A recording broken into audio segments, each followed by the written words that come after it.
To the rebound and managing the pressure. When the safer at home order first came along, attention turned to folks dealing with domestic violence. Isolation at home during COVID was a big concern for them.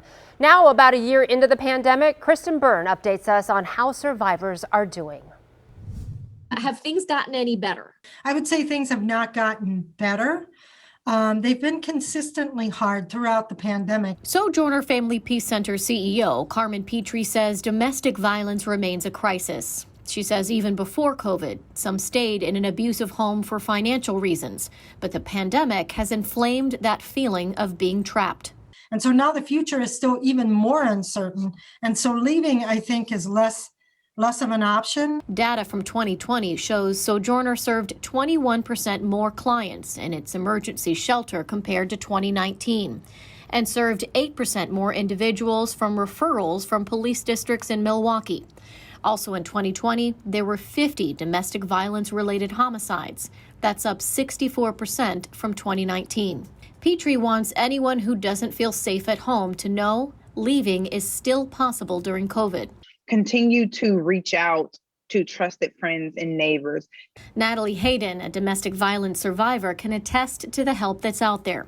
4 years ago, she arrived at the doorsteps of Sojourner with her daughter. Realizing that I was at rock bottom and all I had was the hope to see the light at the end of the tunnel. She encourages anyone struggling to come up with a plan to get help. Broaden your support system. See whose home that you can stay at. Many people are willing to support you in that way. Sojourner is also stepping up its support, launching a phone line for those needing legal help filing a court order electronically, and creating more ways for people to reach out. We're adding texting to our hotline. That'll be coming in about a month or so, because we know not everyone is free to make a phone call. And oftentimes we just want to be seen and heard, and definitely survivors are due that process. Here's your Rebound rundown. Leaving an abusive home life is still possible during COVID.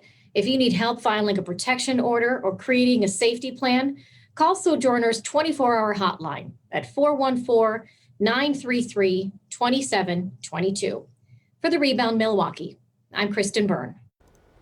And this topic is important because it impacts people from all walks of life. According to the National Coalition Against Domestic Violence, 1 in 3 women and 1 in 4 men have experienced some form of physical violence by an intimate partner. This includes a range of behaviors for like slapping, shoving, and even pushing.